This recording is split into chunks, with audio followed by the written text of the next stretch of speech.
Welcome to Natural Remedies. Swollen feet from summer heat. How to relieve it.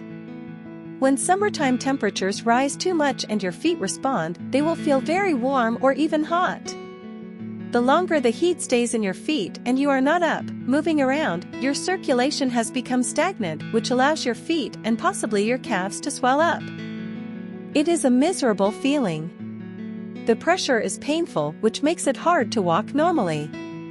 Your feet also require being barefoot or larger shoes, which can be embarrassing or attract unwanted attention, and you just want to be left alone. The best way to decrease the heat and swelling is by filling a plastic bag with ice, inserting the bag inside a towel with a thin layer of material over top, and placing your feet atop the towel.